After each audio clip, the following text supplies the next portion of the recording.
couldn't breathe, literally. I was like, I just feel the life getting sucked out from me. I was not in control of my body. I was literally locked in my body. I was literally paralyzed. On this bed, couldn't move, could not move a muscle. I honestly felt like I was going to die.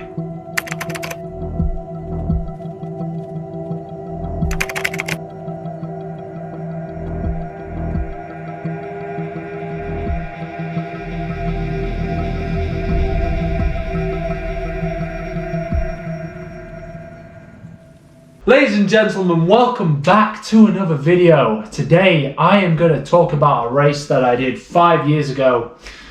A race where I almost lost my life. Thought it was the end, thought it was all over. I'll explain it all, break it all down. Leeds 10K, July the 8th, 2018. Definitely the hottest day I think I've ever experienced in my entire life. This was when I was 20 years old. This is when I was really starting to get into running. Sort of I really tried to up the mileage quite a lot. I was getting into about 60 mile weeks and just really trying to work as hard as I possibly could to get my 5K, 10K times going up.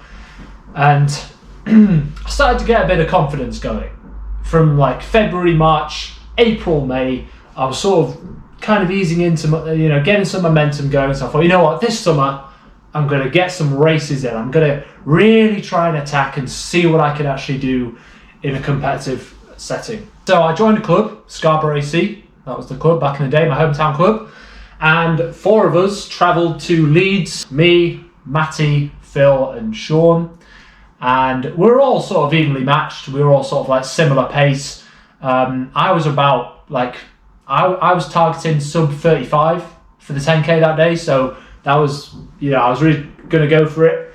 And the others were sort of aiming for around 38, 37, 39, sub 40. So I sort of thought, yes, I'm probably going to be first back for the club. Like that matters. So we drove up, and first thing we did was we found a meeting point where we'd finish right after the race. And obviously, because we were all running at different paces, we're all going to finish at different times, all probably going to start at different times as well. It was pretty important that we found somewhere to meet so we could all, sort things out afterwards. And then, so we got there, did our warm-ups. Stupidly, I chose not to drink any water, purely because I didn't want to piss myself. I'd had a few difficult experiences, shall we say, in the months prior. That was the problem, really. Priorities. I prioritised that over actually staying hydrated. Now, I was very inexperienced. This was like one of my first races. I think it was actually the first proper race I ever did. But yeah, we did our warm-ups. I didn't drink any water. It was boiling, literally, it was crazy. And the thing was, it wasn't just the fact that it was warm, it was the fact that it was humid as well, really humid. And it was like the heat was just radiating off the buildings and everything and just coming straight back at you. We got ready for the start, and I sort of was next to Sean at the start line. Sean offers me a bottle of water. No, I'm good. Because I had a few sips, but nowhere near enough the amount of water that I actually needed to do a race in the conditions that it was in. And so we started. I was going for sub 35 minutes. My personal best before that was around 37. It was an outlandish target. It was a very stupid idea. I was nowhere near fit enough to be trying to hit those kind of times, definitely with the weather and the conditions. So I was nowhere near fit enough to be able to do that. And first mile, I went out as hard as I could, 5:35, which for me at the time was like a 4:40 for a professional athlete. So I went out really hard, as hard as I could, stupidly, because it's not something that I normally do. And I felt okay. I didn't feel like I was going to drop off immediately. So second mile, I got about 5:50 something. It was just under 6 minutes, and it was pretty clear that I was dropping off the pace, and I had no chance of sustaining the pace that I needed to get sub 35. But with that in mind, I sort of thought, all right, I'm probably not going to get it, but I'm still going to go for it anyway. My second target of the day was to beat Matty. Now, Matty was kind of a bit of a rival of mine back in the day, a bit of a nemesis. And so I really wanted to try and make sure that I was going to finish ahead of him. And he came up to me around the second mile, passed me, and yeah, wasn't particularly happy about that. So I sort of tried to stay with him as best I could. So as we went on, obviously things became a hell of a lot more difficult. I just felt so dry in the mouth right from the second mile. And still, stupidly, I didn't drink any water. Pretty stupid, right? Really stupid. But anyway, I got past Matty. He was starting to fade a bit, because obviously, as the temperatures set in, everybody was bound to drop off at some point, but he dropped off a little bit earlier than I did. And as I went on, yeah, the wheels started to fall off at about mile 4, and it was like, I was doing like 6:20 around there, and then it went down to like 6:25, and then I think the last one was about 6:30. So clearly I was never going to get anywhere near sub 35, but this was it. This was the key moment where everything really started to fall off the cliff, and things started to take a real dramatic turn, to say the least. So I was coming up towards the end of the last mile. I was getting to a point where I was getting really dizzy, just so dizzy, like my head was spinning everywhere, and it's like I was shutting my eyes almost. And I wasn't shutting my eyes, but it was like I was just sort of fading in and out, and I'd still kept on running. Like subconsciously, the body just keeps on running no matter what. But it was like I just wasn't in reality almost, and I kept fading in and out. And then there was literally like 0.2 miles left, so literally 2 minutes worth of running left. I really just couldn't sustain myself. I jogged really slowly, and then I'd speed up, sprint for like 10 seconds, and I'd jog really slow again. And I could see the finish line, and then I sprinted again, then jogged really slow, sprinted again, jogged really slow. And then I got to the end. But the thing was, this was not how I normally finish. Every time I'm on for a good time or a personal best, it's always a massive sprint finish right at the end. But this one, no chance. I was just fading in and out, dizzy, sprinting 10 seconds, slowing down, and you could tell that there was something seriously wrong. And I crossed the line, and first thing I did was just stop immediately. Obviously, when you finish a race, it's always really important to just keep on moving, so you don't stop, your muscles don't tense up, whatever. But I could not move, literally, and it wasn't even because of how tired my muscles were. It was all about the fact that I was so dehydrated. And the first thing I did was just lean on a metal bar right next. There was loads of people, a massive crowd, massive occasion. And first thing I did was leaned on this bar, and there was just this guy next to me who was like, "Oh, are you right, mate? You okay?" And I just couldn't speak, couldn't talk. I just put my hands on the bar and just wobbled around. Next thing I remember, I saw this woman just standing at the back of an ambulance, and I think it was an ambulance anyway. It might have just been a medical truck. I don't know what it was, but she literally just held out her hand. And then next thing I know, I was in a medical tent. Couldn't remember walking there. I have no memory to this day of walking to this medical tent. It's like I teleported, and I'm just sitting in this medical tent. And now, this is really important. This is the most important bit. The medical tent was all made up of volunteers, right? All volunteers, not professionals, not people who can, well, certainly in my case, not necessarily people who know how to deal with serious situations such as heat exhaustion or severe dehydration.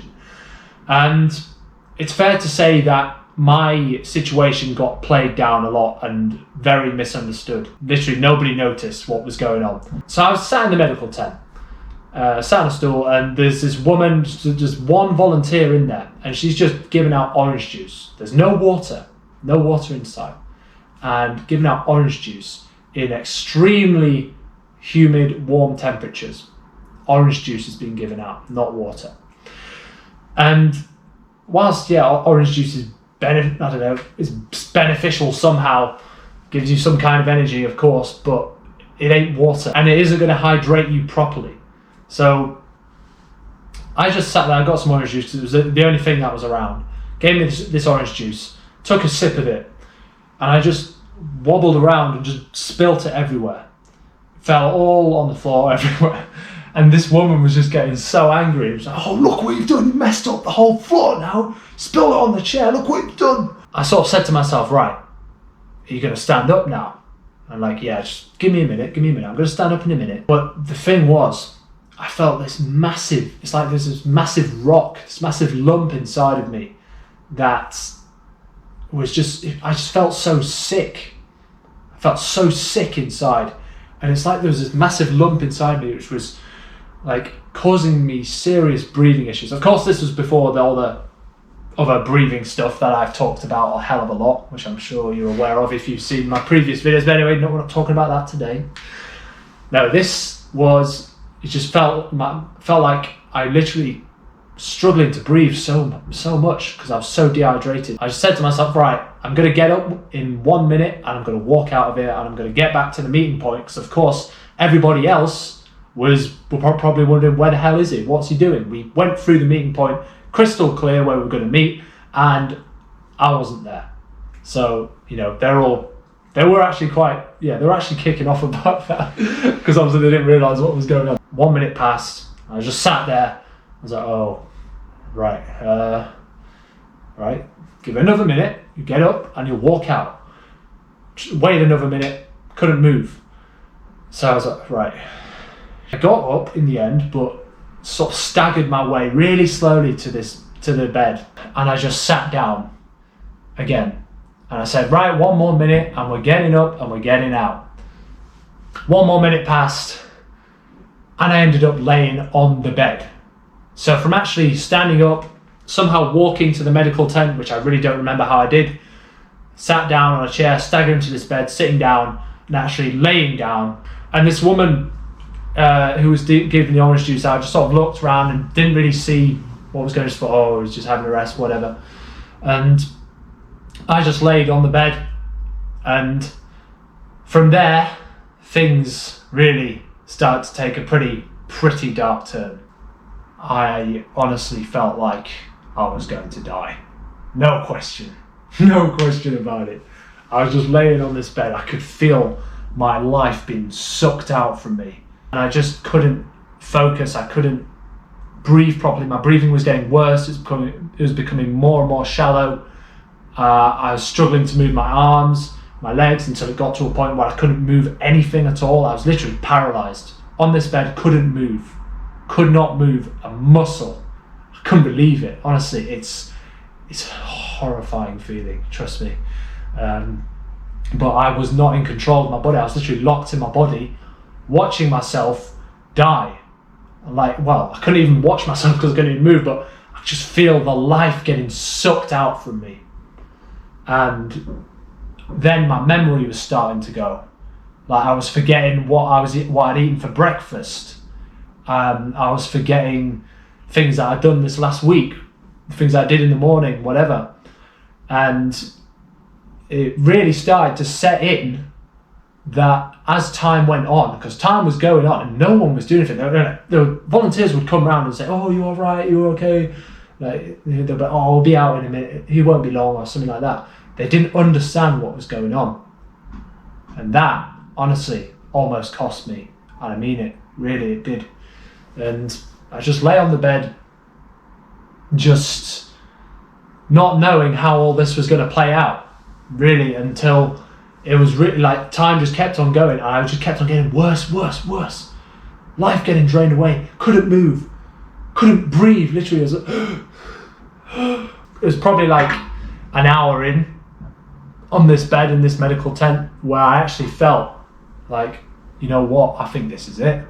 I think this is the end. Surely it must be, because nobody's coming, nobody's doing anything, and I'm just laying here. I can't move. My breathing's getting more and more shallow. I could think a bit, and I was trying so hard to just keep my brain functioning, keep my brain stimulated. I was trying to think about everything, that everyone that I knew, all the fun experiences that I'd had, about TV shows that I used to like Doctor Who. I was trying to think of all the episodes that David Tennant did, just things like that, just trying to keep my brain moving. But honestly, it was just getting worse and worse, and my memory, like, I was just losing it. I couldn't focus, couldn't think straight. I could feel my body switching off, and I was like, well, what? I mean, is anything going to happen? Is anyone going to come to actually help me? No, nobody's coming. Nobody's realizing. Nobody's understanding what's going on. They're all just sitting there meandering around, just having a laugh, having a joke. I mean, a group of them came over to me, and they're like, oh, hi, I'm Sam. Are you all right? Are you okay? I was like, I'm literally going to die in here, and these people are going to be the last people I'm going to see. I'm not even going to be around my family when I die. I'm not even going to be around anyone I know when I die. This is it for me now. These people around me are the last faces I'm going to see. That's honestly how it felt, because they weren't doing anything. They weren't, I was like, are they going to do something? Are you going to, and all they did, they just got some spray, put water in a spray can, just like spray me little droplets, like a moisturizer thing. And you just go, that's all they did. Nothing significant to hydrate me. But I was suffering from heat exhaustion and severe dehydration. So yeah, I was just laying there, honestly thought that was it, this was it. And eventually, after everything, an ambulance pulled up, and they came in, rushed in, loads of them, tons of them, picked me up, put me on a stretcher, got me in the ambulance, and whizzed me off to Leeds General Infirmary. And immediately they knew what to do. They cut off my vest, my Scarborough AC vest, which I literally bought a week ago, repping the club colours for the race, and they cut it off, and then they chucked loads of ice packs on me, put tons of ice packs on me, pumped me loads of water, morphine, whatever. And within about 10-20 minutes, I could feel my life coming back to me. After that whole 2 hours of everything getting drained, thinking literally that I was going to die, that was it. I could just feel the life returning, everything returning. My brain function, my breathing, I started to breathe properly again. I could feel it all coming back. And then on my movement, I could move my arms, I could move my legs, I could move my feet. I was moving about. And then I just smiled, so I couldn't stop smiling. And I celebrated. I was like, yes! Just shouted, yes! Like throughout the whole room, the whole ward must have heard me. I was just celebrating like I'd won the actual race. I celebrated, I was just so happy that I'd avoided it all. Like honestly, like the whole thing, I was just so happy that it was over. And I couldn't believe my eyes, truly. I couldn't believe it. Like, I literally thought that was it. That could have been it, right there and then. Had the volunteers not actually used their brain eventually and called the ambulance, that would have been it for me, no question about it. And yeah, so they put loads of ice cubes on, put loads of water on, cooled me down, and everything was all good. It was a shock. It was a serious incident which I will never forget, and have never, not a day has gone by, not a run has gone by really where I actually haven't thought about it. Not a serious competitive hard flat out effort has gone by where that hasn't been in the back of my mind. Have I hydrated properly for this race? Have I sorted myself out? Is everything on point? Am I completely ready to do well in this race and not have any issues like that? Not have any problems? Am I capable of preparing for a race to ensure that this terrifying incident never happens again? So that was that. Cooled me down. Everyone from Scarborough AC came in, three who I came with, Sean, Phil and Matty all came in. They were like, where the hell have you been? I was just like laying on this hospital bed, and they brought me like crisps and stuff. It was just quite funny. And yeah, it was all a bit of a laugh in the end. We all laughed it off like it was nothing, bit of a scare. Sean himself also had a bit of an incident. He had to stop at 7k and they started calling him, taking the piss out of him, calling him Mr. 7K. And yeah, he had a big problem as well. He had also had to get in an ambulance, as it turned out, but they sorted him out. You know, they didn't have the thing that I had, where I was literally just in the medical tent. I don't know, maybe if I hadn't actually finished the race and actually collapsed out there, maybe if I had got my priorities straight rather than just going for it, just making sure I finished the race, if I just thought, you know what, it ain't worth it, stop, find some help, and you know, I'd have been absolutely fine. I wouldn't have had any of the issues that I had in that medical tent. But no, I wanted to finish it. Still got first back for the club in a 37.55, which for me, at the time, I still wasn't very happy with. I mean, it's crap. You know, there's nothing valuable about a 37.55 10K. But for me at the time, in that heat, to be fair, I look back and I thought, you know what, I'll take it, actually. I'll take it.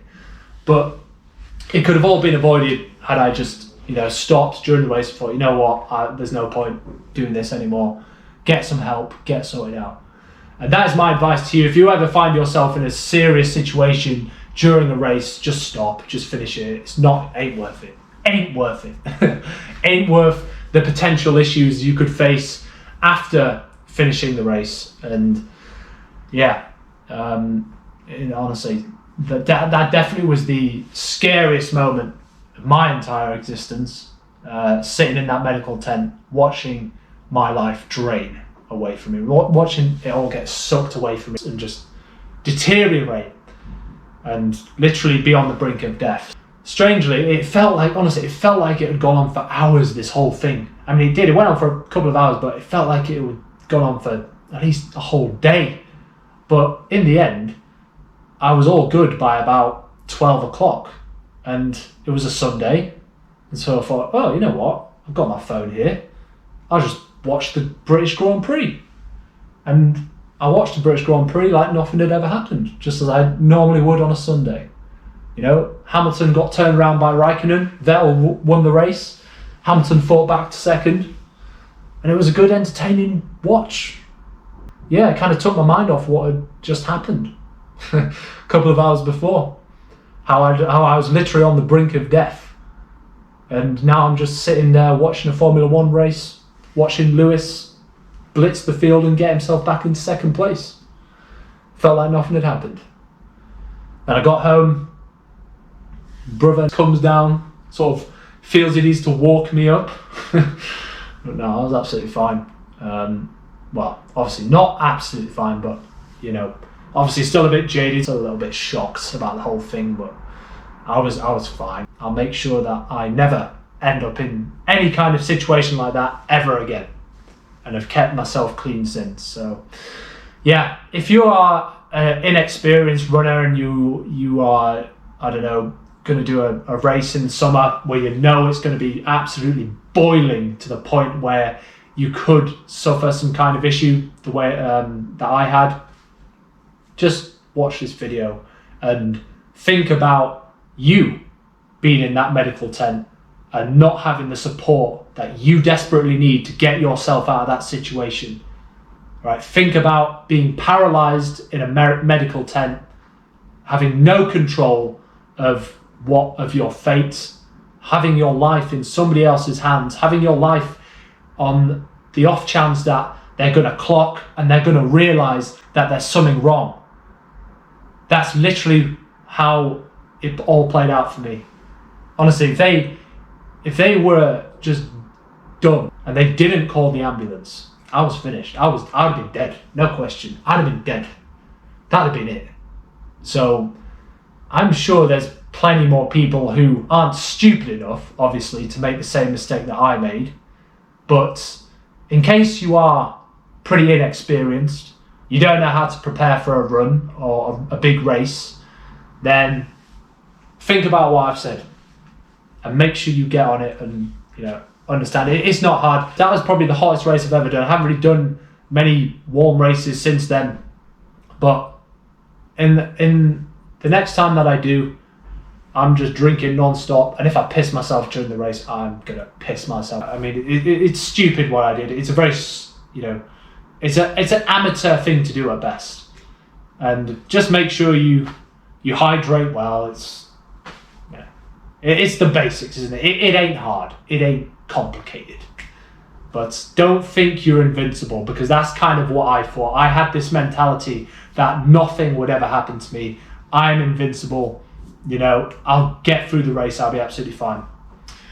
Fortunately, you can't afford to think like that when you're trying to do big races and hit a time that you really don't stand a chance of hitting. And you're literally just going to give it everything to try and fit that delusional mentality to get to that time, honestly. Anyway, yeah, pretty crazy, pretty wild, pretty, I learned a lot from that day, for sure. But you know what? Just a parting note. When I do get out of this back issue, and I will, I'm going to make sure I sign up for that race again next year, because I haven't done it in the last 5 years. I haven't done a proper big race. I haven't done one. But when I do fix this thing, that's the first race that I'm signing up to. You know what? I'm going to go one better. I'm going to say I'm going to win that race. When I fix this thing and when I start signing up for races, that's the first one on my list. And you know what? I'm going to win. And I'm going to put all those ghosts, put all those demons behind me. I'm going to walk up to that medical tent and I'm going to grab an orange juice. I'm going to spill it everywhere. I'm going to... No. But, yeah. One of those things. Definitely, it's going to happen. I'm going to be back one day and I'm going to be doing all the races I possibly can. And that is the first one on the list. Leeds 10K 2018, over and out. Thank you very much for watching, and I'll see you in the next one.